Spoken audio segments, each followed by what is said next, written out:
Welcome to People Pursuing Greatness podcast, episode number 49. So close to 50. So close to 50. I didn't think when I started this podcast in 2017 that I would actually be sitting here in 2021 talking to you guys. This is awesome. So thank you guys for coming along for the ride. If you're new, hello. Got lots of cool episodes if you want to go back into the library.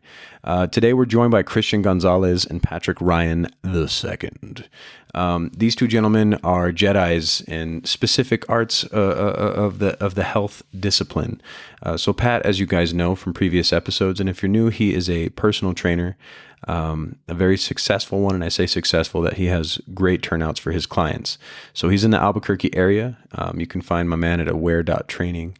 And he is brought on Christian Gonzalez, a friend of his that I very quickly became friends with, that is a physical therapist. So the gentleman is actually in his final days of getting his board certification to become a legitimate physical therapist. So he's motivated to say the least, but beyond that, he's got nothing but knowledge when it comes from the medical physical therapist background. So I thought you guys would enjoy this. Of course, Pat thought you guys would enjoy this. So hopefully you guys will get some awesome tips and tricks to kind of keep yourselves moving. That seemed to be the theme of the podcast as we went along, was self-care and continuing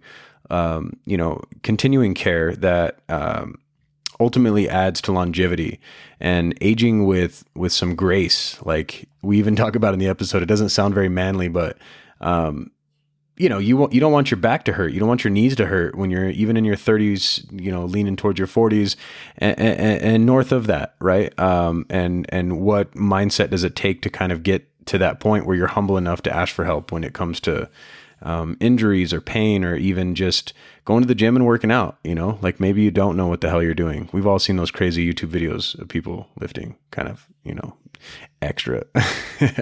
So hopefully you guys get as much out of it as I did. It was a very insightful conversation between the three of us. And Christian can be found at aware.net. That is Christian's website. You can also find my man at _aware on Instagram, and he's on Soundcloud as the amazing moniker Spooky Action. So go and check my boy out there. Of course, Patrick, words, they seem to elude me with this intro. Patrick can be found at aware.training. That's his website, which is an amazing dot ending his amazing domain .training. So it's aware.training. If you want to find my man Patrick on Instagram, it's aware_life ABQ. And of course, if you're following the podcast, you're listening to this right now, we're at ppgpodcast.com and all major podcast aggregators. And of course, as always, you guys keep pursuing that greatness. Cheers.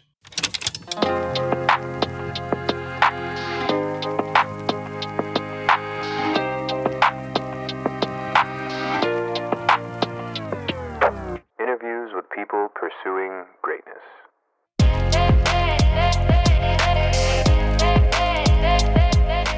So talk to me, man. So welcome to the podcast. Thanks, this dude. is People Pursuing Greatness. We're just going to roll this let's train roll right in with this energy we got on going, the tracks. Dude. We got them going. All aboard. Right. So just to get started, I want to do something really quick. Patrick, if you don't have food by you, you should grab some food, because I brought just French toast and bacon. Okay.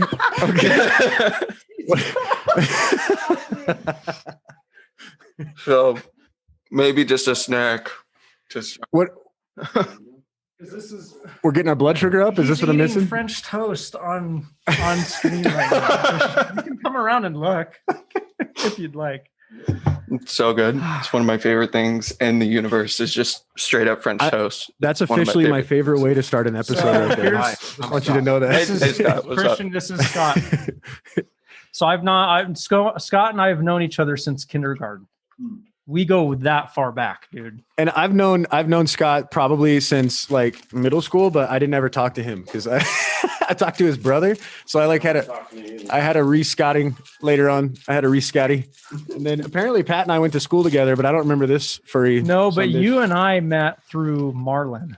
That's right. Okay. Yes. I was trying to figure that out. That's how you and I met. But right. As far as I don't remember the exact time we sent a friend request to one another or anything like that. So I don't know. Life works out that way. Just like, he's cute. Send him So a hi. the snacks we got, I don't know which camera to put it at. We'll just do this one. The snacks we got, shout out to my friends Larissa and Sean Payne out of the UK. Very good friends of mine that live in the United Kingdom. Yeah, it looked like that one. Is it still recording? It said 01. Yeah, it stopped. GoPro, start recording. All right, that's cool. Okay. So got friends in the United Kingdom, and yeah, we film these episodes on Saturdays. So I always like to do a snack time Saturday just for the hell of it. And that's Christian and I vibe off of one another quite a bit, if you can't already tell. So like his and my motto is don't forget the fucking snacks. That was always, he came out here. We took him. Yeah. So like I was sitting on the couch and Patrick was cooking dinner, and like we were all high and trying to decide like what was going to be the next move of the night. Like, do we all go get snacks and stuff like that for the hiking trip that we were taking the next day? And I'm just on the couch. I'm just like, don't forget the fucking snacks. And then like, that was the move. And we just got snacks in the middle of the night. And Go ahead. Yeah, we picked out like Oreos and stuff, and Patrick's like, should I get more of them? We're like, Patrick, you don't need the whole store. The next day, he ate all the Oreos. Like, they were all gone. He should have gotten a second bag. Yeah, that was the last time that people don't trust my expertise on how much snacks to get for a day trip. So if I ever do a day trip with you, don't let you carry the snacks. Is that? No, I'll carry the snacks. No. Don't let him sit in the back seat with the snacks. Like, they'll just be gone. We had food. A small crew of wayward hikers were stranded, and they starved to death because one of their crew ate all the fucking snacks. Right. But yeah, so yeah, food, snacks, all that fun stuff are definitely an area where Christian and I overlap and bond. So yeah, these are from the United Kingdom. So Jaffa cakes, huh? They're like little. They're fucking good. Little biscuits, like with jelly and chocolate. Well, it's got orange on the inside. Yeah, it's very citrusy. So they're really good. McVitie's. I feel like such an American when I see things like this, and I'm like, it's just like, they could like rotate it out, right? Okay, Walmart, rotate some shit out. Let's get a little culture in America. Okay, sick and tired of it. Hashtag swap it out. Yeah, and it's nice. It's nice to get just a little bit of. Am I unplugged? No, it's just the headphones. Okay. Sorry, can you still hear us, bro? I can. Can you hear him? I can hear him. Okay. Sorry, we got a tight space in here. It's okay. And I love food, and yes, definitely love snacks. I agree. You get a different perspective on some snacks. It's great to see what other people in the world are eating. Of all things, somebody brought me a Toblerone bar, right? Or Toblerone. Mm-hmm. I don't know if I'm saying it wrong, but it's like an English toffee chocolate. Right. And they're at like all the main grocery stores. You just have to look for them. There's like one box at each store. I mean, they're not popular apparently, but it's like in the UK, this is like a Snickers bar. It's like a normal candy to eat. I say these things. I don't even know if that's 100% true, but that's just the way it was sold to me that, we all think that they drink like Foster's beer in Australia. They don't drink fucking Foster's beer in Australia. That's just marketing, right? And they all don't drive Subarus. Like that's just clever marketing. You know what I'm saying? Well, and that's the thing. So I could be wrong, but my understanding is Subaru is Japanese. Yeah. So, so hearing that, I went for the longest time thinking, oh, Subaru, it's an Australian brand. No. Yeah. From my understanding, Subaru is not Australian. It's Japanese. It's Japanese. Yeah. Dirty liars. They're like closely linked to Toyota somehow. Like I think Toyota owns some stock. Right. I'm sure they do. I might have to ask my partner on that because she's actually working for Toyota right now. She's actually in Arizona doing training with Toyota She's right working now. For Toyota. Yeah. We got to talk. Dude. Yeah, for real. Shelby, can you hook it up with a 4Runner or a Supra? I think when she I'm goes just kidding, internal, that might be like a friends and family kind of deal. I don't know. But I know. I'm just goofing with you. Get us the deets. That's super cool. I had no idea she was working for Toyota. Yeah, but she actually might have insight into the Subaru thing though, because I don't know if that's actually tied together or not. So yeah, person ask her. It's a little bit in her MO, so that's cool. No worries. So podcast. How you doing, man? So your specialization. What do you do? What's your 9 to 5, brother? What are you into? Talk to me. I know nothing about you. I know a little bit, but our listeners don't know anything about you. So hi, my name is Christian. I'm your residential weirdo and goofball. Christian Gonzalez. I'm going to school right now for physical therapy to be a physical therapy assistant. I'm actually starting like my clinicals on Monday, so I'll basically be working like a 9 to 5 in a clinic for 2 7-week rotations. I have to take a state board exam, and then I'm basically certified to like practice physical therapy. Oh, that's awesome, bro. Okay. So going into that, I had 3 years of experience in an outpatient setting, which is like, like your general injury or like surgery or something like that. And they're coming out of the hospital and stuff, and you get to do exercises with them. So that was just kind of like where that came from. But Patrick was a huge part in setting up the personal training aspect of things. So, sure. I think like our friendship started by me asking him personal training questions, and that turned into me becoming a personal trainer. And then when COVID happened, because Patrick's affiliated with OTA now, I became an online trainer. Yeah. And I've been doing independent online training since March of last year, like when COVID happened. So it's definitely been a cool combination between the PT world and then the personal training world into me. Yay. Right. Well, and it's cool to like be able to kind of branch out of that. Cause if you're stuck in that PT world, like I have I work in medical, but tertiary to medical. If you're just in PT, you kind of jump between PT departments. But if you can actually like do something like the, online training academy, you guys could actually branch out and start to mix together. In my opinion, you actually do the better work. Cause I always feel like when you get into like rehab, you've already fucked yourself up, where with you guys teaching somebody how to properly do things can, ultimately add years to their lives, and then require less injury, require less time at the hospital, and thus actually lowering insurance costs. Right. Little does a lot of people realize. And your guys' job is incredibly important, man, because the rehab's big, I think, in terms of turnover for like workman's comp type stuff. Right. Because that's what a lot of the bread and butter is with PT. But when you, again, start teaching people how to take care of themselves, even when you're, 40, 50 something year old, dad that's working in the, and looking at their health, if you can teach them stuff like you guys essentially add to their palate or medicine cabinet as to how to move or how to even rehab themselves after they've been doing these jobs. Some of these fucking guys do like 14-hour shifts, laying asphalt or something like that. And then of course they have, back surgery at 45, and then they wind up trying to get into, outpatient with you, and they're like, how do I go back to work? And that's the huge thing is like, how do you go back to work? How do you prevent further injuries? And how do you teach these people to move efficiently so that stuff doesn't happen again, or it doesn't happen in different places, or they can maybe even take it upon themselves to flip it around and teach other people at their work. I've had patients come back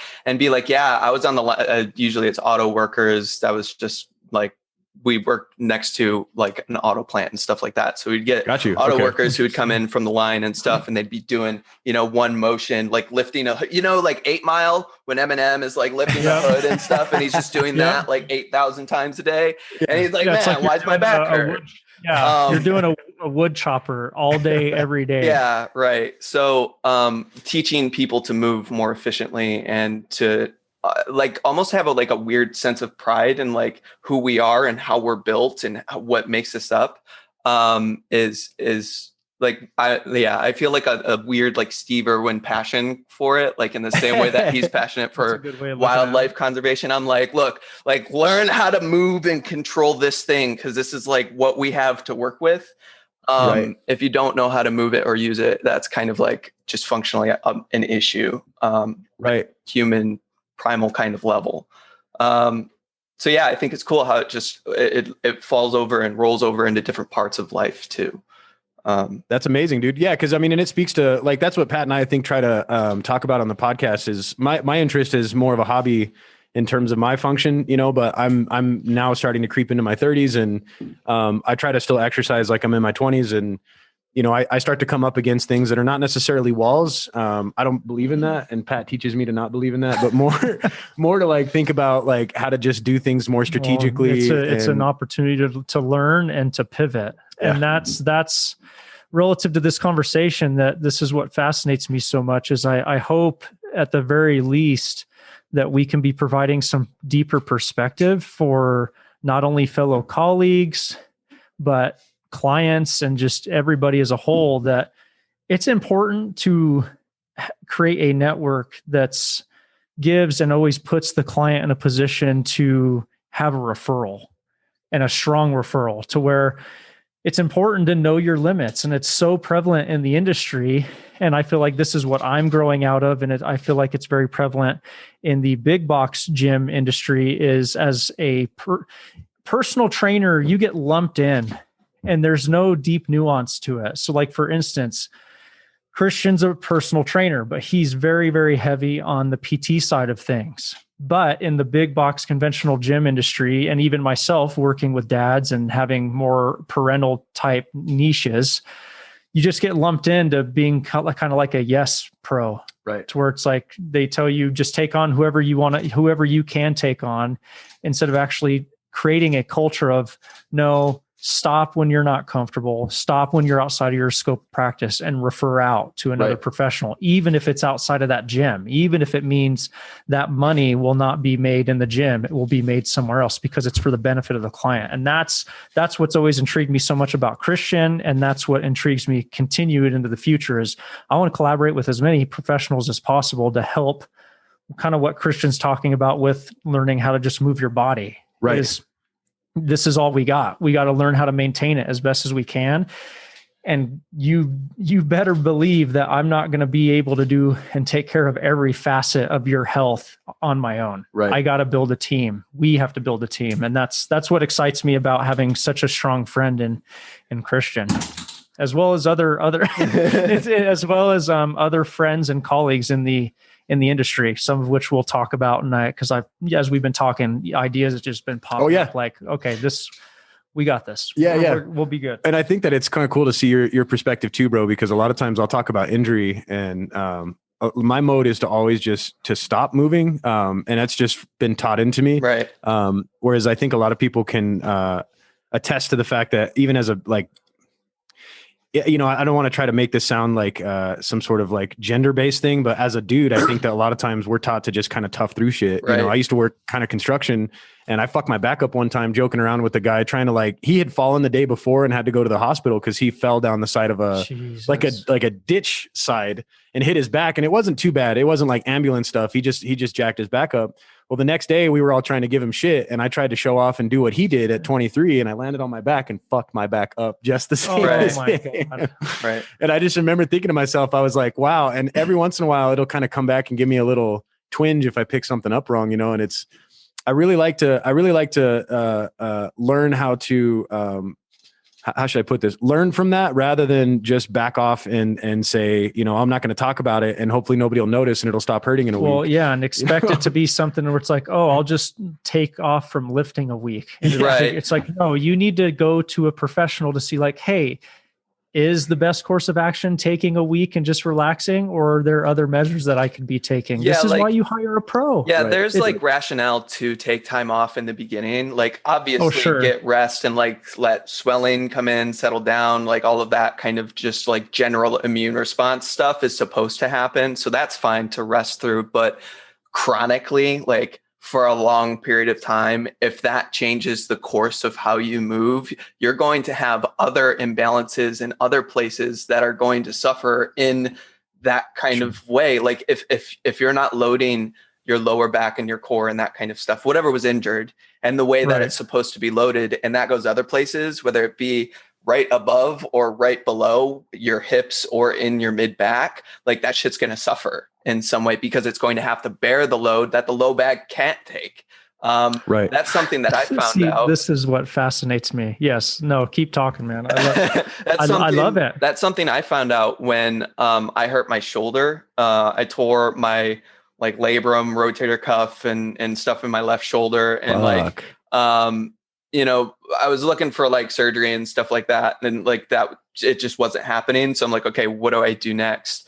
And it's just, what I found was the pain didn't like, it wasn't just my shoulder, it wasn't just my arm and stuff, it was my neck. I was having back spasms. I was having like all of these, related things on top of the stress of being injured, on top of the mental stuff, on top of all of this other kind of stuff. So like addressing one issue addresses others. It's not kind of like it's not like you can look at a puzzle and be like, yeah, I'm going to solve the whole thing in one go, but you start from a corner and eventually you work your way to like you make your way around, and you find different things along the way. I think an adventure, man. I think it's like a motor, maybe like you don't learn a motor pattern, or maybe you like learned an improper motor pattern in like an earlier point or had bad influencers, which I think is what a lot of people don't realize, is that like Pat talks about it all the time. Like your 5 closest friends really can say a lot about you, and or they can break you. They can be, but I try to constantly jive to have people that are just, I'm a runner, so I hang around people that are just like 5 or 6, Jedi masters fucking above me. I don't know how all the time. And then on the other side, I hang around people that are 5 or 6 Jedi masters in the direction like you guys are, because if I just lean into that direction, I mean, it's like any place where you can have, what do they call it? An echo chamber, you know what I mean? Where you just have people that are yes manning everything that you talk about, and these could be friends from when you were younger. These could be people that you work with, like the people that were laughing when I fucked my back up, trying to make fun of that guy. Right. And it's like those kinds of guys will tell me that I'm a pussy if I don't just stand back up and go work, even in my back hurting, and that's whatever. But at the end of the day, it's a decision, it's not good or bad, I guess. It's just really like, how long do you want to last? How long do you want to be able to, and what do you want your experience to be like? And whether or not you're actually open to, do you want it to be healing? Do you want it to be a healing experience? Are you open to the process of a healing experience? Because if you're not, then you're not going to get healing out of that experience, whether it be the best professional or not. Like, you have to be willing to go through that humbling process of point A to point B and like everything in between, Right. And that's and I think this touches on an element of just life that just continues to perplex me. And it ties into what Christian's talking about as far as like, okay, surround yourself with people that reinforce what you're about. And I've gone my whole life, just societally, culturally, there's a common thread here. Like, there's just this accepted belief and behavior and aging being synonymous with being miserable. Right. And it's just like, wait till you get old. Wait till you get old. And it's fucking terrifying. And I see that as an alarm. I see that as a warning of like, well, how are people that are saying those things living their lives? Right. That's what I take inventory of. And then if they're doing what I like and what resonates with me, I'm going to gravitate to that. Otherwise, I'm learning vicariously through other people. And it's like, I don't see health and preventative maintenance through, working with a PT, leaning on a PT, et cetera. I don't see how that's an issue. So what it really speaks to for me is just the matter of referring out how important it is. And I feel like what we're talking about, you saying, you falling, and that community that was surrounding you at that point in time, reinforcing a mindset and a belief of, no, how you get through it is you just rub some dirt on it and live your life. When in all actuality, doing that chronically over the course of your life, having injuries, not having them looked at, not having a community that supports having them looked at. That's why aging becomes painful. Right. Like it becomes painful spiritually, it becomes painful mentally and emotionally, and it becomes painful physically. Well, let me ask you but what I'm getting at, I apologize. What I get at is that's what frustrates me so much about this culture of thought and this culture of belief that, okay, aging, getting older is inevitable. Like being miserable while aging and getting older is inevitable. Being in pain, mental pain. Don't talk about what you're going through. Keep it to yourself. Keep your physical pain to yourself. Like don't get any help with that. And it blows my mind. So that's what intrigues me so much about people like Christian. Not only is he a good human being, but he's a solid professional. The dude's going to school for physical therapy. He's got a nice set of hair too. Yeah, like he's good people. He shares the same type of energy that I share. So it's like, okay, I'm hanging out with this dude. Yeah. So, and what's really fascinating to me because I feel like Christian deserves a decent introduction. Like Christian and I have known each other for a few years now, but what fascinates me the most is how he and I met. Okay. So, well, because for me, and in my opinion, it speaks to the power of the internet and the power, like I will not buy for 1 second the belief that it cannot connect people and it cannot make the world a better place. Look at me and you, man. Yeah. If I had not utilized the internet in the way that I believe it to be utilized, I'm not saying it's the end all be all. I'm just a guy trying to do my best. Christian and I would never have met. My fiance and I would have never met, because how it works, shout out, I love you, Mike and Terrence in Nashville, Tennessee. I decided I was going to get out of my comfort zone and go travel to see concerts by myself. I had friends in town here that I kept inviting. They wouldn't do it. So I decided, okay, I'm just going to go by myself. I'm going to go to these random towns and these random cities and go catch concerts and just figure it out. It was a lot of fun, but it led me to two guys. This was back in 2016, right before I started traveling on my own. I met two friends of mine, Mike and Terrence, out in Nashville at a show in Denver. There was a fan meetup. We met, shot the breeze, got along, never exchanged any information. But fast forward fast forward a few months. I'm at a New Year's Eve show in Alabama, and I'm of all places, bro. Right.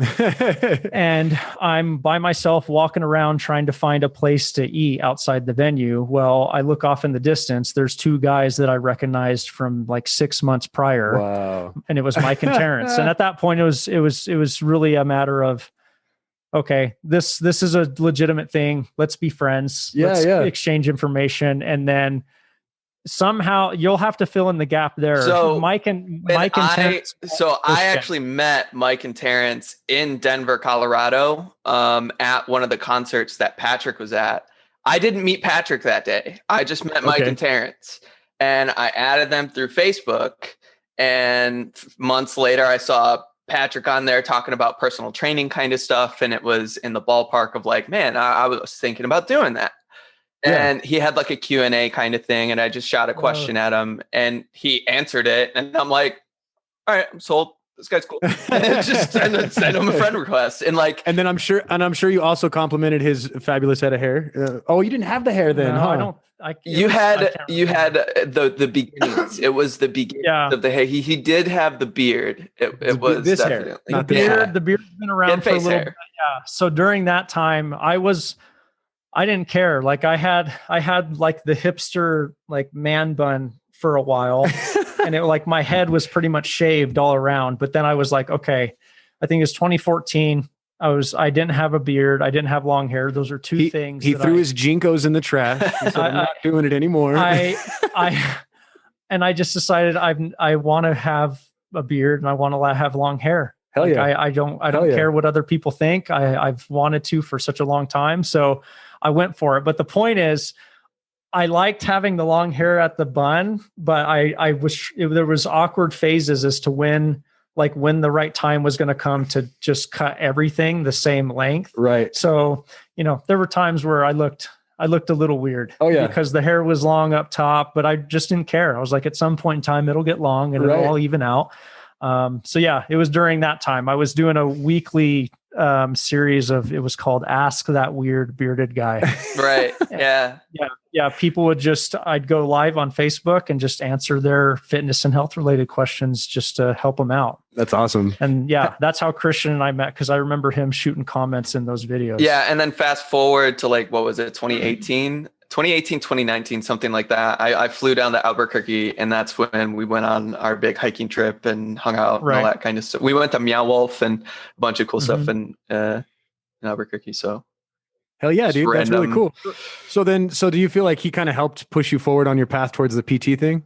For personal training, yes. As far as physical therapy, that's kind of like a different avenue that has strings attached. Like it's definitely related, but the levels are just so much different. Like you talk about teaching people how to move and stuff like that. Like we were earlier, improving the quality of life. That's maybe for the outpatient setting where you're getting those injuries but in the hospital, in the inpatient setting, totally different ball game. Sure. You have a dude stand up and he walks 10 feet and walks 10 feet back to his bed, and that's it. That's all he has. Yeah. He is gassed. He's like lightheaded and stuff. He has to sit down, lay down. That's his exercise. Sure. So it's really fascinating how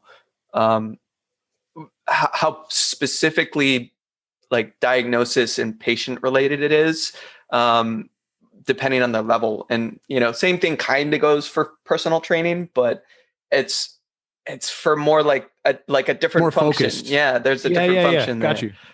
No, I got you. And I feel like this is just what I love about having Christian on. I've got some other friends that are in the field.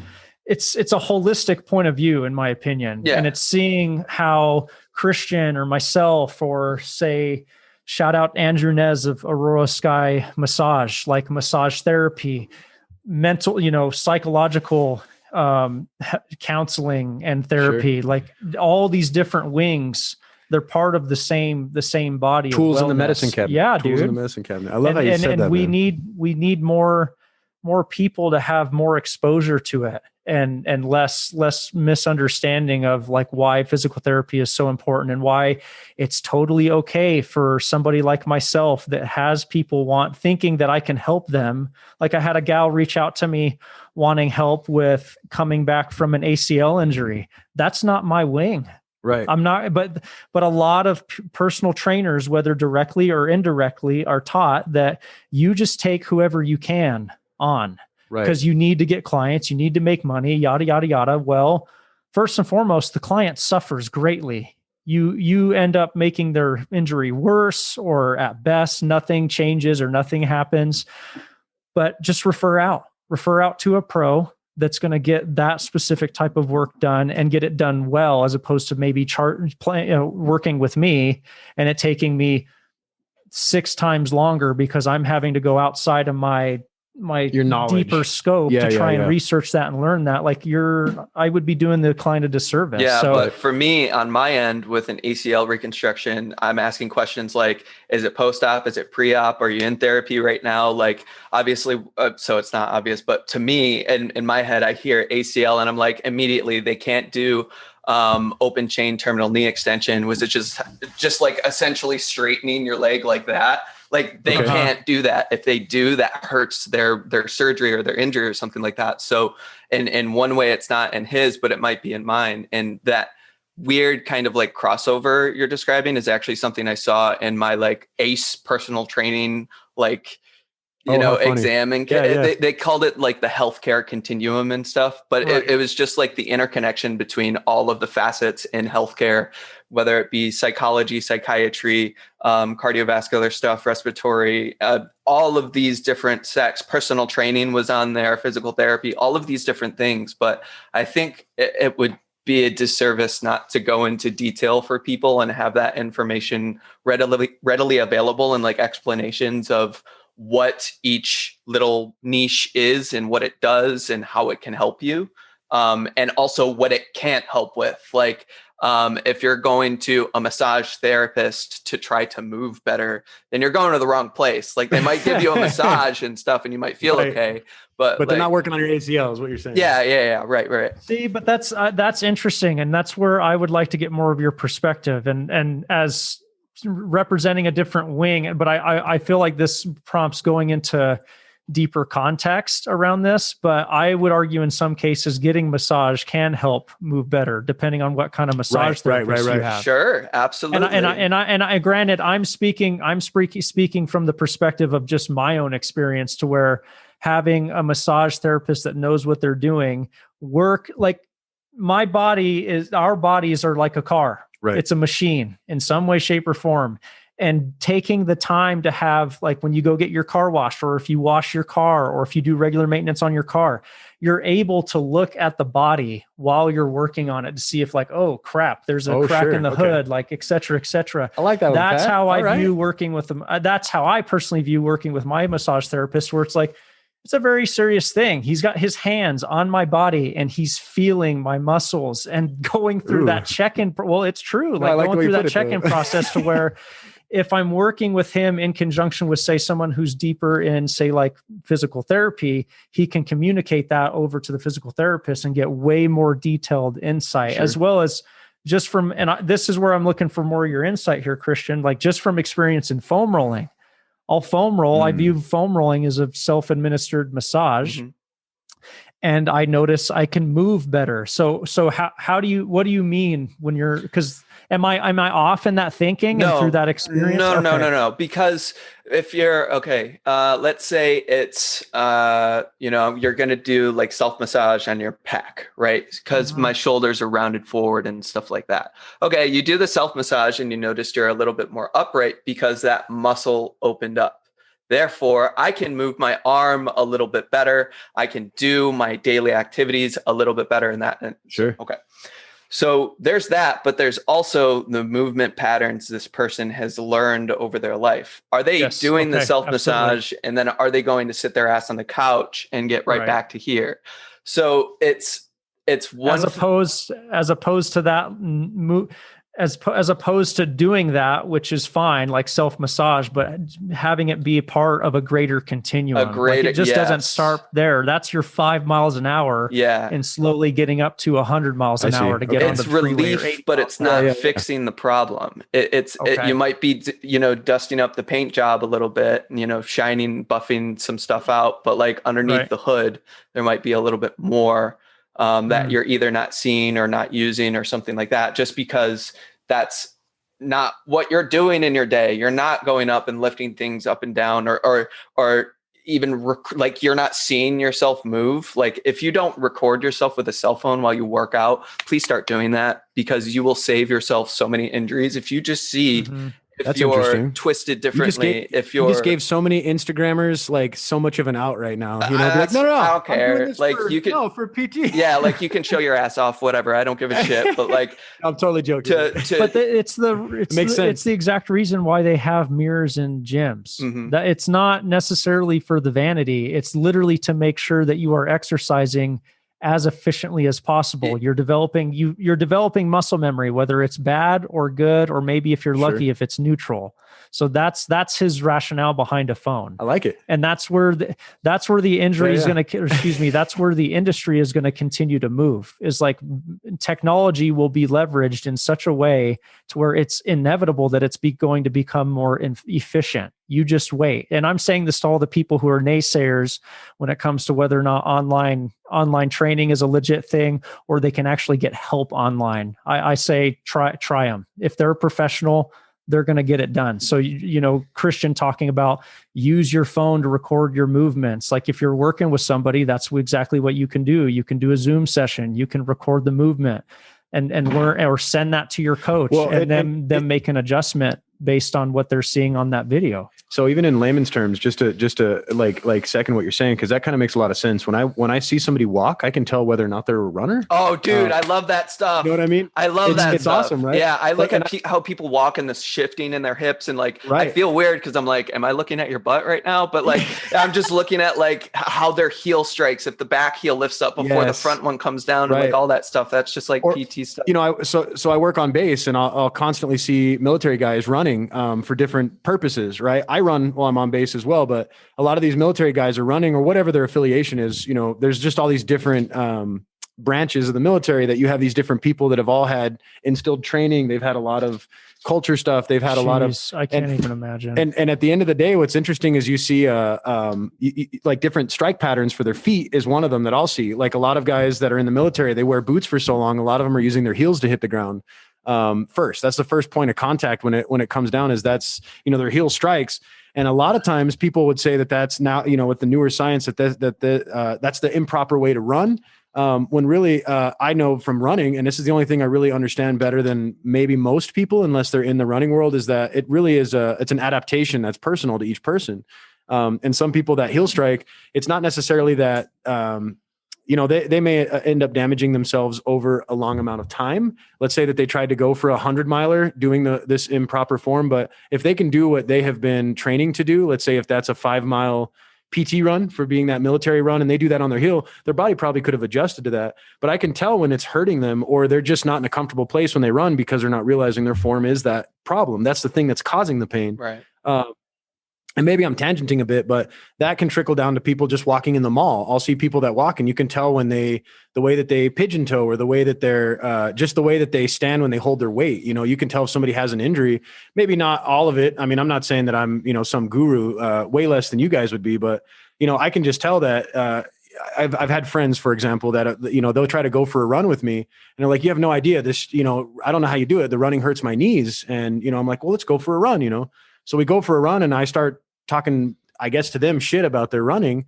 And I'm not really talking shit about the running. It's more about like, I could see why you hurt when you're done, or you hurt just going this far because look at how you're hitting the ground. In your particular case, you are hitting with your heel and that's probably causing your issues on top of, and I love to be able to see people that can do the same to me. I really enjoy that. And I think that if people are open to that and more humbled by that experience to be able to, I guess it would be considered almost asking for help. Yep.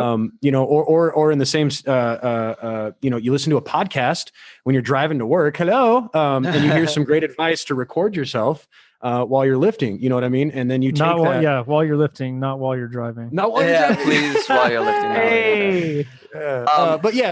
That's great advice. I think people need to be more open to that, because you have a lot of people that are passively, they would passively love to give you advice. I don't want to be that guy in the gym that goes up and be like, hey, did you know you're doing that wrong? I don't want to be that guy, but exactly. I think that it would be cool if somebody felt that they wanted to reach out. I wish that was more culturally acceptable, I guess. I don't know. And part of it has to do, and I'll challenge you. Part of it, when it comes to, because I say this as somebody who worked as a personal trainer in a gym, and actually my job being approaching somebody, it's I feel like it's all in the way that you go about it. Like, hey baby, it looks like you need to work out. Just I'm big on reframing, man. It's all a matter of and also having to mitigate, or rather mediate, really interesting experiences between like members, like people fighting over weights. Oh, really? Oh yeah, dude. Okay. You know Big what I mean? Box Gym Drama is that should be a TV show, like Big Box Gym Drama. Yeah. 100%. Well, okay. So like you're supersetting two pieces of equipment, going back and forth, and say somebody, and in a big box gym, it's really hard to do unless the gym's not busy. Or you have two phones. I'm telling you, there's a technique to that. You put one at the one, or you'd put your towel or your water bottle there, which is fine. But also I feel like it's really just important to go into it anticipating and remaining sympathetic to knowing, and compassionate in knowing that it's going to get taken. Some older member that doesn't give a crap, or someone that just doesn't give a crap, is going to move your stuff off of that piece of equipment and use it. It's not worth fighting over. Right. I was big and heavy on how about we just reframe this as an opportunity to meet another friend, regardless of whether they just muddied your carpet. Right. And go over there and get to know them, have a conversation, because there might come a time where you're in the gym and you're all alone and you need a spot with some heavy weight. And that person's the only person in there. You better hope that they're willing to come and help you. Like, you remember that time you owe me. Right. So, and outside of that, just approaching people to where, not necessarily as a means to get them as a client, but it's just like, I'm literally happy to give you some free advice that could really benefit your life. Yeah. It's more of a trust thing. It's honestly more of a trust thing. Right. So personally, I feel like it's all in the intro.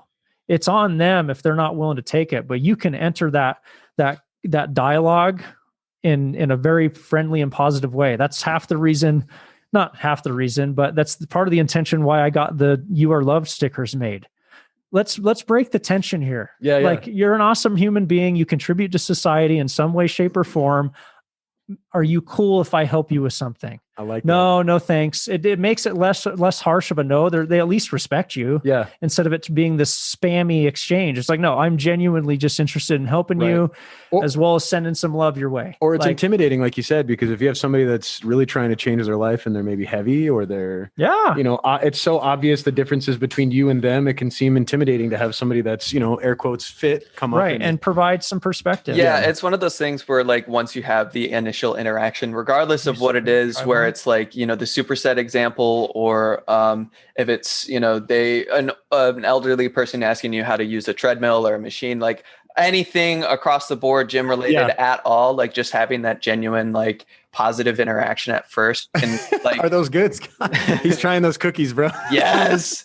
But having that genuine interaction can plant the seed to answer those movement questions and possibly get that person. Yeah, exactly. Just over time. It's all on a continuum, dude. It's not like I have to look at somebody squatting poorly and be like, I'm going to go help them squat better. Just walk myself over to the power rack and be like, hey, you squat like it might be just like, hey man, how's it going? Oh yeah, no problem. Have a nice day. And then later on, that guy sees you working there. He's like, hey, so I've been having some knee pain. This has been happening. And then you get into it. So it's just like an opportunistic kind of thing. Yeah. Communication is the long game. Mm-hmm. I like your guys' style. But it ties in. I feel like it ties into the very, very deep themes within podcasting and why people enjoy listening to podcasts. I would argue, and I think we're kind of all in agreement, it provides context. Right. But in order to get to context, it takes time. Right. You got to have conversations. You got to listen. Sit. Yes, you got to sit with people. You got to kind of, oh God, you got to get to know them. Oh, damn, you got to get to know them? That's a lot of work. Right. But it pays off. It does. So the Christian talking about that really makes me think. You plant that seed of like, hey, I hope you trust me at some point in time. I have your best interests at heart. I do not care whether or not you pay me for my free advice every few days or whatever. Yeah.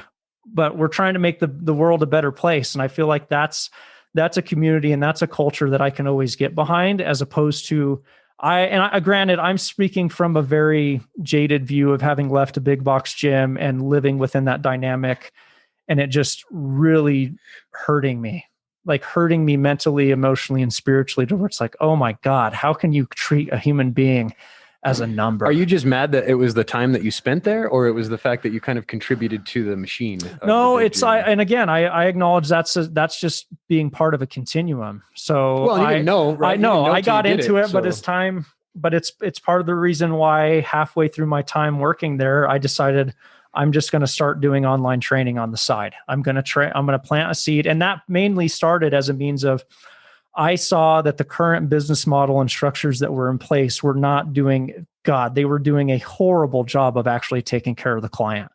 I started doing online training because I wanted to provide more fun and effective means of, and compassionate means of support for my client. And then not have the big box direction. Cause you could, like you said, you could basically bring other people in when it's needed and so not be held to it was policy. Just like, I want to do this as a value add, because the current business model of personal training of, okay, cool, we're going to work out 2 hours a week or even 1 hour a week. I'll see you next week. Figure it out on your own for the remaining 6 days of the week. It's absolutely absurd. Yeah. I truly don't believe change happens in the gym. I don't believe it happens when you're working with a trainer. It happens at home.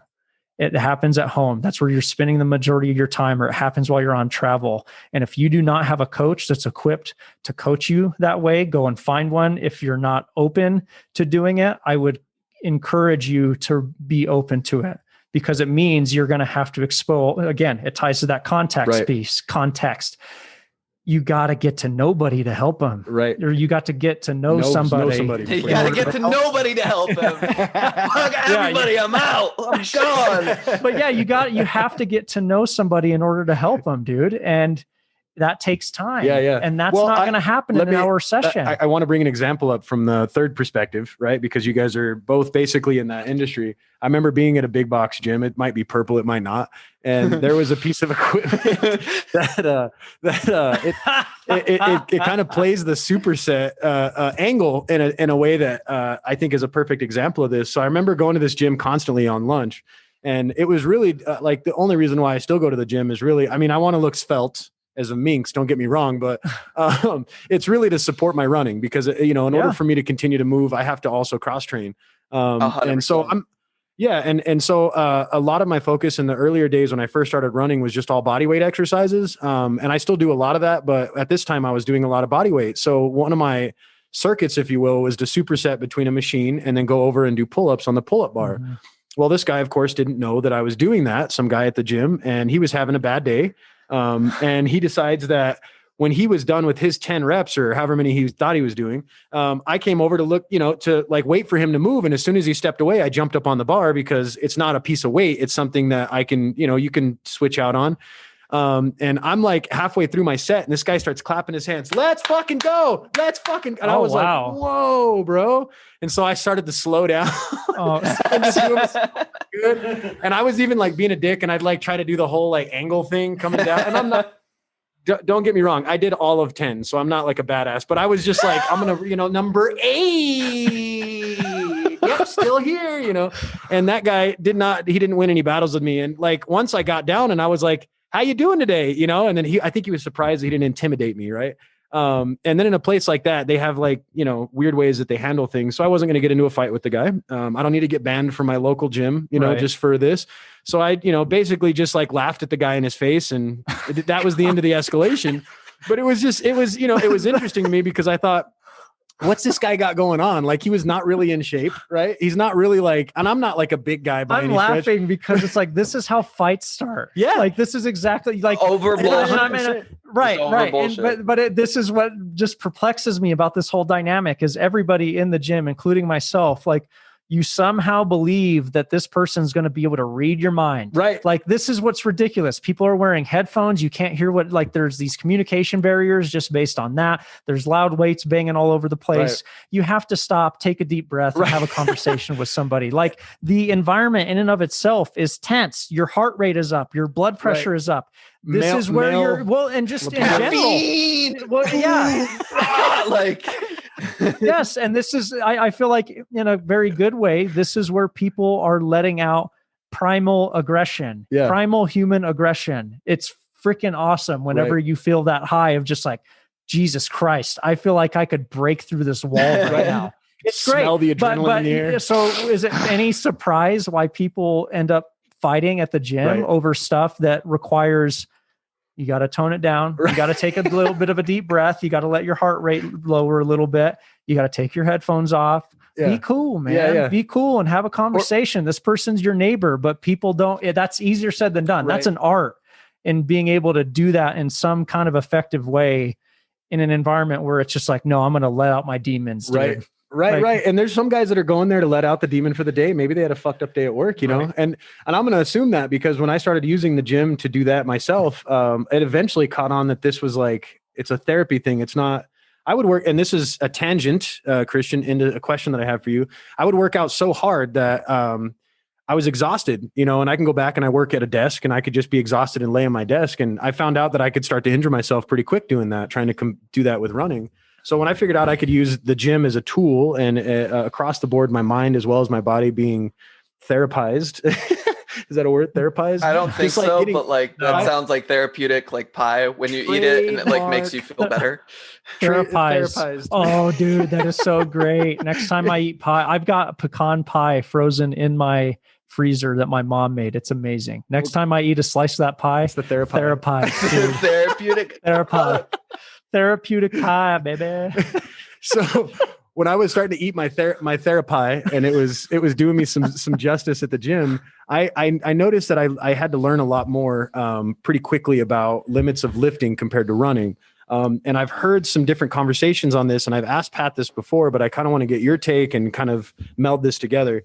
So he did ask a question, one about foam rollers. So in context to what I'm saying, how good is a foam roller at reducing, let's say I'm working out 7 days a week, 6 days a week, got a day of rest. I'm running 2 or 3 of those days and I'm lifting the days in between, right? So maybe 2 or 3 days lifting, depending on what I'm doing.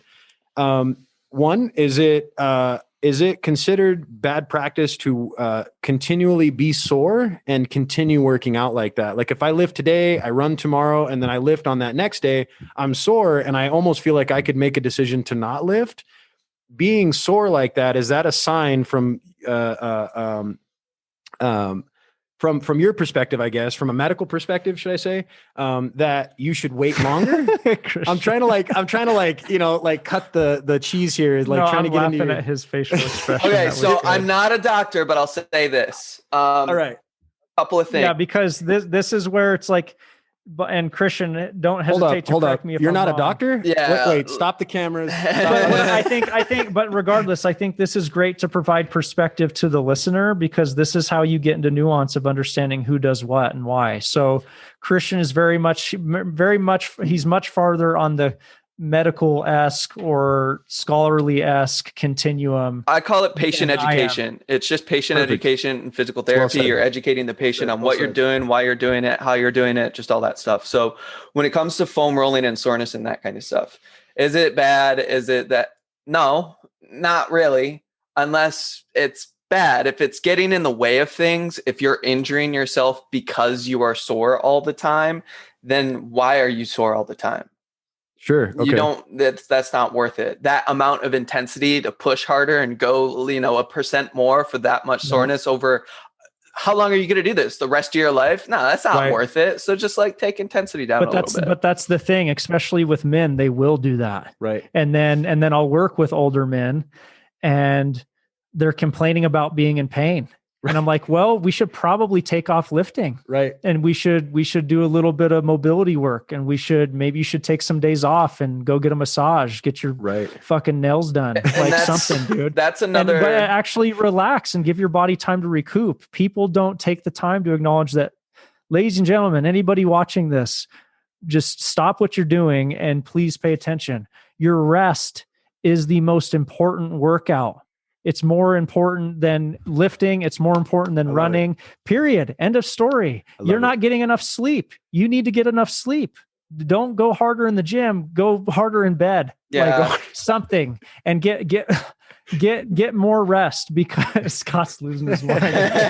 But you know what I'm getting at. People, we're constantly scratching our heads wondering, oh, I don't know why. Like, I keep trying this diet. I keep trying these supplements. I keep trying to push myself harder in the gym. I keep trying to just restrict my diet so much, and things aren't working. You got to take care of your rest. Right. You have to take care of your sleep. I view this in the most positive of ways, but it's viewed in the yoga. I believe it's the yogic practice. It's a death practice. Sleep. It's death practice. You need to rest. Yeah, right. You need to practice taking time to be with yourself and let your body recuperate. Yeah. And so I had to go on that tangent. Christian, no, that's okay. I think that, making sure you get rest, because 6 days a week is a lot. So it might be like a 3 on and 1 off, a 3 on and 1 off kind of thing. Like not even going week to week. Like if you're not getting above 7 out, I would say 7 or more. Yeah, sleep is huge. Yeah, you have to be doing consistently. Sure. If not, I fucking try, tough. Pat. All right, I try, man. So getting to the self massage and stuff like that, do I think foam rollers are the end all be all? No, I like foam rollers because they're nice for general areas like your mid back, like your quads, your hamstrings, your groin muscles, your IT band, stuff like that. But I very much personally enjoy a lacrosse ball or a tennis ball way more than a foam roller. Well, that's another level. Yeah, because that is like trigger point almost. Mm-hmm. And it does hurt and it does feel very uncomfortable and it is painful, but afterwards it's like, have you done it? It's like for example, I did it here one time. This is like your scaling, your upper trap, all of this stuff up in here. Put a ball here, pinned it up against the wall, and felt this zing go from here all the way down into the bottom of my foot. Like it was very powerful to the point that I felt like a pop in my spine, like a bunch of other stuff. But afterwards, I felt like I could breathe more. Like I felt like when I took my next breath of air after the ball came off, it was like healing, like, oh, thank God. Oh, so nice. So but the drawback with the lacrosse ball is you have to know how to do it, where to put the pressure, the breathing, the technique. I was going to talk to that because I'm gospel on the foam roller, and it took me a long time, and I didn't realize that I actually had kind of ascended a little bit into the use of said things until I had a friend that's a complete layman with those. Right. And I slowly worked my way into using them over time. And at first I didn't understand I thought it was bullshit because you're not seeing like some immediate effect. It's just not, it just seems weird. Like I can just roll myself over this and I say immediate effect in terms of like, I didn't know how to use it. Right. Like my IT band was the thing that had led me to this. Cause I had my IT band locked up on an 8 miler in the middle of fucking July in like 100-degree weather. Yeah. I was stuck in the middle of the desert and I had to call my wife to come get me. And I couldn't fucking, my leg would not go out like this. If this is my knee, it wouldn't extend. It would just this spot where the IT band comes down. It was the most pain I'd ever fucking felt in my life. And I was, do you see my Trump ever? I mean, you can't see my lips. Maybe if the lips were there, you get it. But I had to, I had to have her come pick me up. I go to a chiropractor. I'm thinking, I don't know what the fuck this guy's going to do, but like, it was the next logical step to me at the time. The dude popped my back and he used this little thing on my knee. The biggest thing is he said, why don't you use this foam roller? And I was like, oh, I've seen, it's like hippie shit, And he's like, no, try it. So I go, because I didn't know, right? I laughed because so many of my male clients would do that. Exactly. Like, that's for pussies. And that was my mindset. I'd rather be in pain. Like, all right, dude. I'd rather be in pain forever. Yoga. Pain's great. That's all for ladies, right? So I, and I didn't understand it. Well, I started to roll my IT band with it. And it would hurt so fucking bad. I would shake violently. So bad, man. So bad, dude. And then now I use it every day and I almost can't even tell that it's actually doing what it's doing, but I use it every day because I don't have any IT problems anymore. Perfect. But now let's talk about the next level. So where I work is in medical and I work with a bunch of you kind of guys and they came up with this lacrosse ball thing. And I'm like, okay, bro, again, I'm back to the hippie talk, right? So this is where because I'm like, I don't understand. A homeboy's got 2 lacrosse balls that are taped together and then you roll on that motherfucker, bro, change your life. I have one. I tape 2 tennis balls together. I like to use it for the back of my skull, like right below your skull for headaches and tennis stuff. Ball is my God. So but the taped one though, because your spine fits right in the middle of it. And then center. On either side of it, you got the ball like pushing into your paraspinal muscles next to your spine. You have them on each, so like our loins that go down on the side of it. Yeah, loins. He said loins. You can do them all the way down. It is amazing. But so like you're saying, kind of going a next level deep. The next level deep is a massage gun. Getting one of those it's basically like a jigsaw that has like a ball on it, and you just wherever you want to go. Christian, I just got one of those, bro. Yeah, I feel like I'm doing good. Okay. Yeah. I need to get one, dude. Those are. I got a cheap one though. You need to get fine. a good. You got to start somewhere, dude. So the cheap ones are nice because even though they may break a little bit more often, they're generally quieter. The battery is a little bit more replaceable. A lot of Theragun models and a lot of like other models, they don't have like replaceable batteries or interchangeable batteries or anything like that. Right. And they're very, very loud. Some of them don't have the actual like control for how much power is on it. Super annoying. If it's just one setting, that's really annoying. Having multiple settings for different areas that are maybe more sensitive than others is really nice. But yeah, so generally doing that stuff once a day, like there is rationale to support that. There is that's a good thing to do. But the way you should probably go about doing the smashing, the massaging once a day is pick a body part, pick one place that you want to massage, do that one place for a week, once a day. It'll probably free up quite a bit, like significantly enough to where you remember with your IT band where you rolled it and it's like, I don't feel that much. Yeah, that'll happen to where you just go there. It won't happen. Like you won't feel like there's much going on there. It'll feel more supple or what have you. That's how it should feel. Is not all night, not enough. Yeah. So, I mean, when I went through it with, my shoulder and stuff, for me, it was the upper trap muscles and this stuff here. For some people, it's their low back. Like you may want to try just a single lacrosse ball on your low back, not on the spine, but again, on the muscle next to it. Oh my God. Makes me feel like I want to go stretch right now, bro. Yeah, I kind of do too. That sounds nice. But yeah, there absolutely there's rationale to do that once a day. And what you're looking for is, that normal feeling, not the trigger point feeling to get to that. Sure. Well, and it took, so I've talked about this with the audience before and Pat knows about this, but I just went through I kind of decided to stand up on a marathon, I had 5 weeks run up to it. for training. And so he basically paid for a race and I needed to get ready like within this time frame. That's all Within I had. 5 weeks, you needed to get ready for a marathon. Yeah. Jesus Christ. Well, Morgan. and I'd gone from, like, I know you've got a stronger base I think it's important for people to know you've got a stronger base for running. He's a runner. Like I couldn't do that in 5 weeks. Well, and so I think it's important to provide context because if people don't know any better, they're like, oh, okay, Morgan did it in 5 weeks. I can. Like Morgan's got hundreds upon thousands of miles of running under his belt as a baseline foundation. Okay, continue. Yeah, sorry, I had to put that in there. I very much appreciate that because that's context is much appreciated because it's not something that I would recommend people do quickly, especially and again I go back to it. I realize I'm not old, and that's all perspective. But to me, the older I get, the harder it is to fucking beat myself up for something like a 5-week train up. And I turned the switches on. Like I went from a very easy, like maybe 20 to 25 miles a week, running at moderate paces to like adding in like track days and then adding in like focused tempo runs going uphill and through the mountains with people that are incredibly fast compared to me and just challenging myself for those 5 weeks. And it panned out. Like I didn't get first place. I got 8th, I guess. Wow, 8th, that's good. Out of 24 that were in the field, and it was a trail race. So my whole point is these 3 different levels to again a third perspective. To me, the reason why that's beneficial to me is my running coach, who I hope to actually bring on one of these days, maybe with the 3 of us, and him. He would talk to me about how. He said, you cannot neglect your body at all during this time. He said that if you want to even complete this and go through this training, and he added that caveat with me, a star, because he's much faster than me.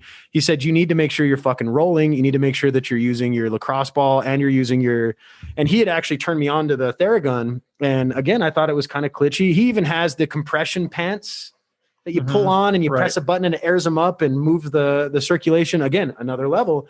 He has an ice machine that he bought just to build ice packs for himself and ice baths. I want to do that. I want to have a mini ice machine in our garage for that reason, as well as just get camping. Like a freezer that's one of the garage freezers. Put ice in that, right? Yeah. Well, and he's like, and I thought, man, I don't know if I'm that kind of athlete, but like he was just selling it back to me. He's like, if you want to do this and you don't want to be injured, you need to fucking like go all in here. Yeah. And you want to have fun because I did one marathon in 2014 and I almost fucking died. Like I had a cop follow me trying to get me to get in an ambulance at mile 24 because I was like, I couldn't even walk. This one, I actually finished and we went shopping afterwards with my family. And it was all because I went through a lot of the knowledge that I get from Pat, a lot of the knowledge I get from my running coach and more people that I bring into my circle and the more knowledge that I bring in and add it in intrinsically to my training for my particular thing. It's kind of fun to see how I work in IT, like I'm at a computer for 9 to 5. I'm not working outside. So if I want to complete a marathon, my training matters because, and my rest, well, that's part of your training. It's not, that's the thing. It's not separate. Yeah. And I think your training is your rest is part of the rest. Yeah. And I think what's going to be cool is in future episodes, not hopefully you like this and we do more. Yeah, dude, this has been awesome. Like, thank you so much for having me on. Yeah. Yeah, dude. I want to try to get your and I don't know if some people, get bothered by this, but I'm just going to continue to take it for running. But I have 100-miler coming in September. Yeah. And I kind of bit off a little more than I wanted to chew. I got challenged. Say that again. I have 100-miler coming in September, my 100-mile race. Remember, I think I was telling you about that. Yeah, you've got 8 months. 8 months. So really for that, I'm going to be a little smarter. So my official training coming online is going to be 6 months out. So in April, I start actually running 20 times. What is? Oh, okay. It's the gimbal. It's all confused. It's some technical malfunctions here. No, but I'll be running basically like anywhere between like 30 and 50 miles a week for 6 months. You know what I mean? And I'd love to be able to just kind of bring things up that, we can talk about on here, which may be way into a spectrum that a lot of our listeners may not be at. But in the same breath, I'm also going to be taking myself again. I don't know this knowledge. I learned this from you guys. And trial and error. And I think it's going to be kind of interesting to see how this all pans out for things. Cause I think it'd be cool to see how I can apply your guy. Cause I'm sure I'm going to fuck myself up between now and then. Yeah. And it might be something where we have a private call or something like that and talk about that stuff, one-on-one, just because it might mean I have to like get this and show you how to move and like all of this. Like, no. Yeah. But I mean, for the podcast purposes, we can definitely, we can get deeper on that. And I appreciate that as a different thing, but in the podcast, it's cool to use my fuck ups, I think. And I love doing this with Pat. I'm like, hey, I did this crazy shit. What do you think? And he's like, man. It's like, man, you're making this way more difficult. All right. So last year on 420, I did 420 burpees, 10 burpees every minute on the minute for 42 minutes. Dude. And that was just so I could smoke weed for the day. Like that was I could go part. I am proud of you, bro. Yeah. I mean, like doing crazy shit like that. Like it's really cool. Like for me, there's a 40-mile trail that connects basically like a park from a lake near my house all the way up into like the central part of the state. Like where are you at again? I'm in southeast Michigan. Okay. Like right next to Lake Erie. And there's a trail that goes like 40 miles into the state. I want to walk that trail and just walk it a day or two, like a day hike. And it's not even like through mountains or anything. It's just like a path. So like it's not going to be super treacherous or anything like that, but yeah, doing some kind of crazy shit like that at some point, it's like I'm human, I can do this, I'm going to do something and be badass about it just because I can, and just because I can. It's very fulfilling when you can take something like that on, like the 420 thing or anything like that. Yeah. I tried to do 5 miles or 4 miles every how did it go? It was 4 miles. No, it was 5 miles. You did something super crazy. It was, God damn it. I don't remember the cadence. I'm trying to think of it. So I would do 30 miles in 24 hours. So I would do a piece of that every 4 hours. Every 4 hours, I do 5 miles. Yeah. So that worked out. So sounds like David Goggins. It was in line with that. But after like, I ran at like, like 9 or it was like 5 PM. Anyways, I was four different 5 mile pieces in. It's like 7 a.m. My buddy challenges me to a bike ride.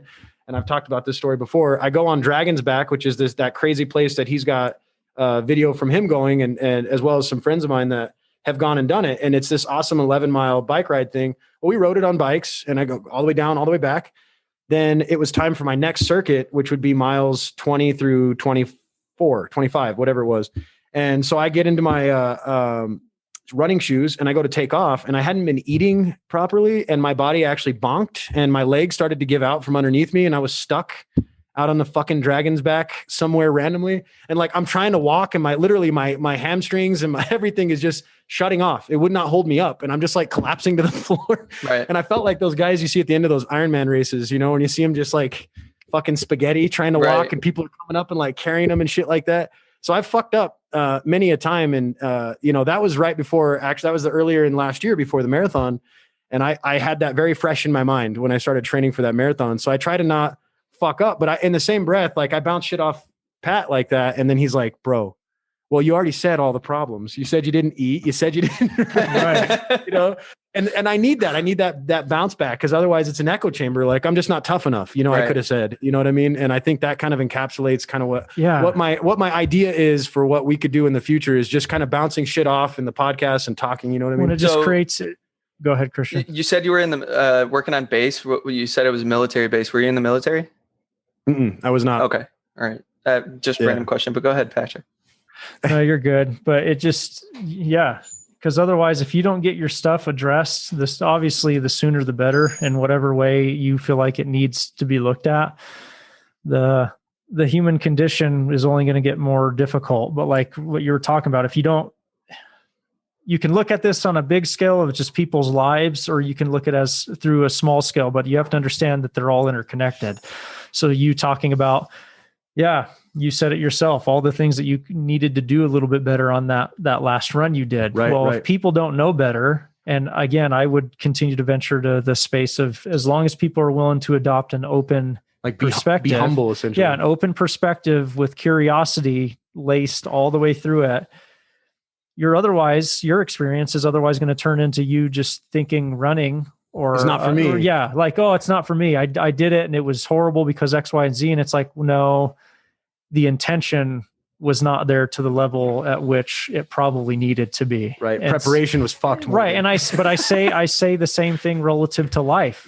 We're not taking the time to pause and take inventory of the little things that we maybe need to improve and adjust and be proactive about in order to make the journey a little bit more fun and give you the ability to be more present while doing it. Like what Christian is saying, being able to walk that 40-mile path. He's not talking about just getting through it. I would also venture to say he's talking about getting through it and being present the entire time, much like what you were talking about. And you like finished your enjoying marathon, it. Yeah. Morgan. Yeah. Morgan finished his marathon, was able to go grocery shopping with his kids. And that was special. It really was. You know, that's the second, third time you've made mention of that. And I think it's important to make note. It's about ingraining and infecting presence into life. And whether it's just doing the dishes or cooking your dinner, whatever it might be, there's a baseline level of health that is needed to be able to do that. And if you can try and do at least enough for that, if not maybe a little bit more, I feel like the experience that is life would become just dramatically more pleasant. God damn it, Pat. You have some one-liners, bro, that I cannot. Sorry, I get on these freaking crazy heaters. I have quotables too. Like don't forget the fucking snacks. Like that's definitely a quotable moment. I'm not going to forget about you, brother. I got you, dude. Sorry. I had to go on a tangent and I'll shut up now. No, you don't have to, because that's it. Like being present is so difficult for so many people, because I feel like we're trying to be present so hard that we're actually not, when the like our body, our mind knows how to do it. It's just, we have to give it permission and let it, and, you know, take part in the actual activity of like trying to be here and not, okay, I have board exams and clinicals and like, oh man, I want to play video games and stuff like that later. I don't have the energy to go through my day and blah, blah, blah, blah, blah. So I'm just going to go to sleep and do nothing. And like, it just like always, like for a lot of people, just turns into nothing, chilling in bed on our phones, not participating in bro, I can attest to that, what life actually is, which is beautiful, which is great, which is dramatic and up and down and left and right and all of these different things. And it's just, it's way more worth it to participate in those ups and downs rather than being numb and numb or stricken with anxiety and depression and all these things. Man, that speaks to a lot of things for sure. I would way rather be present, be here, and enjoy French toast and stuff. And bacon. Yeah. No, it's true, dude. I think you put it very, very eloquently. That was awesome.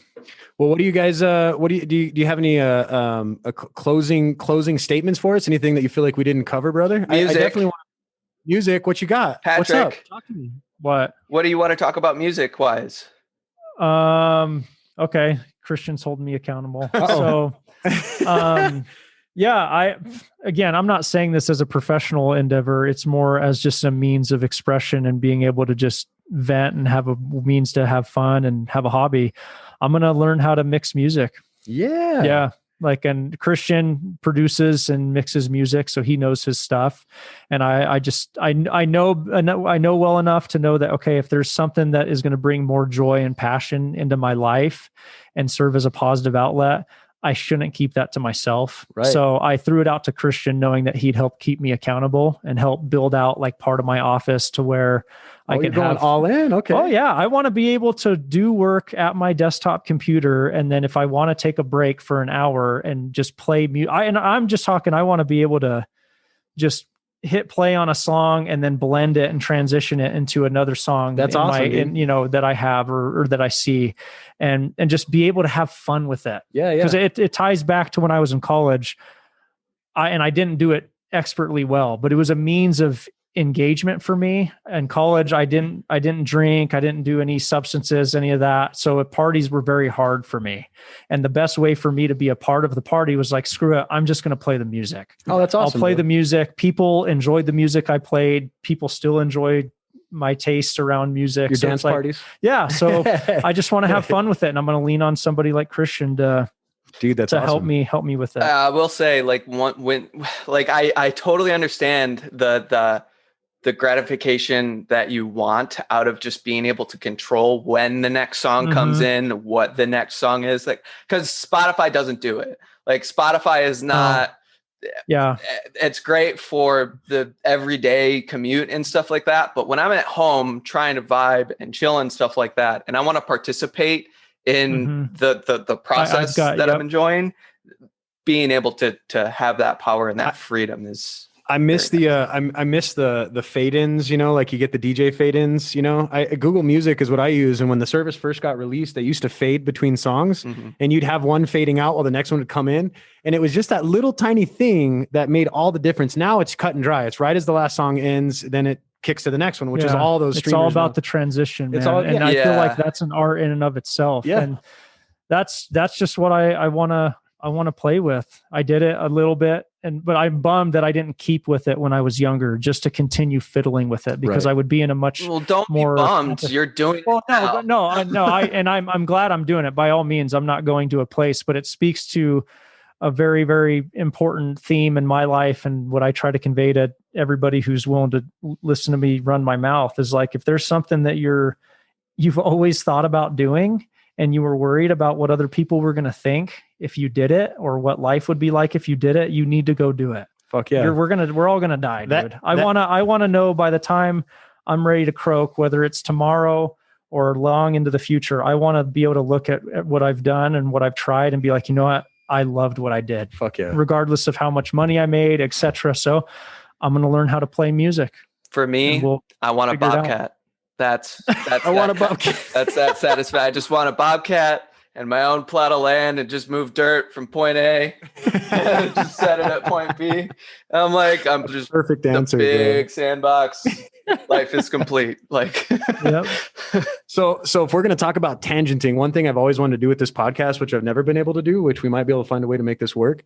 I've always wanted, because I do interview musicians or bands, and I try to, work some stuff in. May have our boy over here come out with the band sitch, huh? What do you think, Scott? But it's something like that would be cool to try to do on a podcast, that you could essentially have a conversation and record a live session of them playing and have it actually sound, good. Yeah. And all of that be in the podcast, almost like a MTV Unplugged kind of a thing, but with a fucking podcast in the mix. Yeah. You know what I mean? Through Zoom, that'd be fucking cool, right? Through Zoom, what I think, if you were to make me host, I'd be able to screen share, and then I could pull up Ableton, and I could run Ableton's audio to you guys, because it would be being screen shared and stuff like that. So I think that might be something this guy's where already got fucking moves for us, bro. I'm loving it. We could probably test it, because you could do that with anything. It's just the desktop audio. It's just where you're routing it. That's the important part, like the microphone. You know what I mean? No, totally got it. Yeah. And honestly, as Pat could tell you, I'm ramping the podcast back up. I used to be after it a lot. And then I slowed down because my wife was finishing nursing school, but she's all done. So now I get to have some fun. So we can mix all of our fucking ideas, bro. And I think the next one's going to be even better, bro. We might just have you here as a fucking hologram, just like dancing right here, bro. And just be like, what up, dog?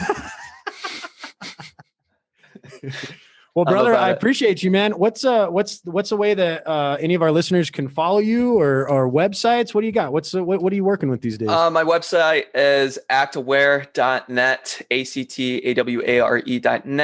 On social media, I'm usually act_aware, ACT_AWARE.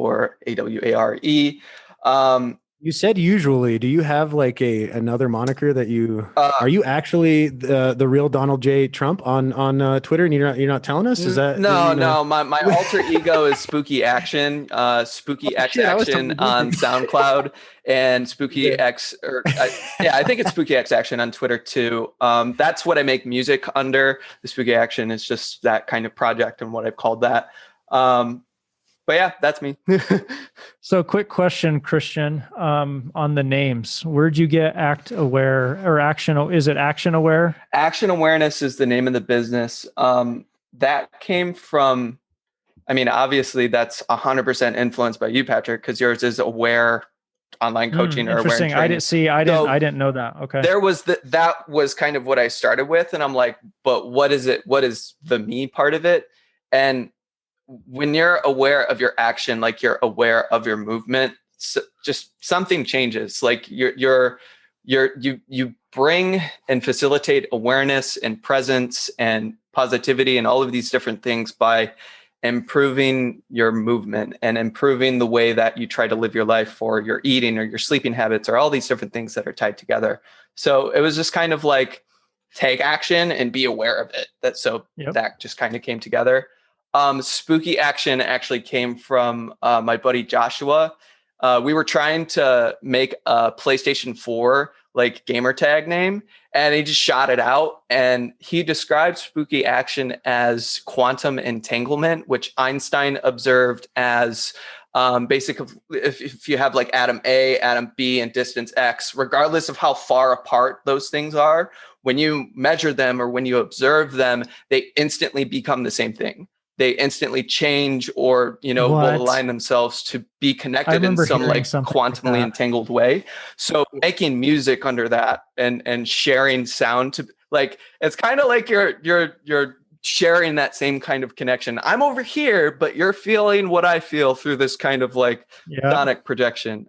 This hypnosis, deep, beautiful bro. hypnosis. But yeah, it's. I thought you were just gonna go half-hearted, bro, but you went all left, dude, and then right, bro. Morgan, I love it, bro. Morgan, this is why Christian's my boy, dude. Like, hello, hi, hello. He's got layers. No, donkey. I am an onion. I am definitely an onion. That's for sure. But yeah, guys, I love it, bro. Thank you so much for having me on. This has been like a serious, like I've needed to have a human interaction for a long time. So thank you so fucking much for just being part of the quantum entanglement, brother. I feel you over here, bro. The need. But yeah, getting on this, it's just a matter of scheduling. Whenever you want me on, I'm here. Cool. Okay, sounds good, brother. Well, as you guys have heard before, you guys know where to find Pat. But Pat, please bless us with your contact information, sir. www.aware.training, and then on Instagram it is @aware_lifeabq.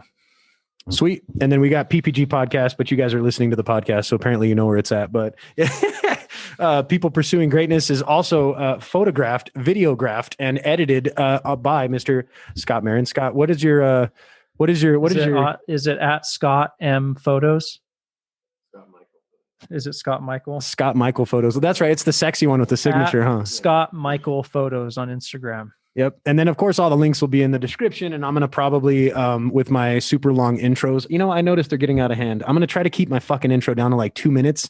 It was 5 minutes on my last one. And I was like, you know what? I bet eventually ready for Joe Rogan territory for when you start getting there's super advertisements. Yeah, I was going to say there's 0 ads. And I'm over here I'm like, this fucker went for 5 minutes. I'm like, okay, start I'll make it shorter, but I'll definitely put everybody's contact info in the description and in the intro. We love you guys. Keep moving out there. Be aware of what you're doing and take action. Take action. And the whole theme of the podcast is to hopefully motivate y'all to get up off your asses and off the couch and do something. But doing that, just don't forget you are loved. You are loved. All right. Yeah. And with that, I think we can end this thing. Appreciate you guys. Thanks, dude.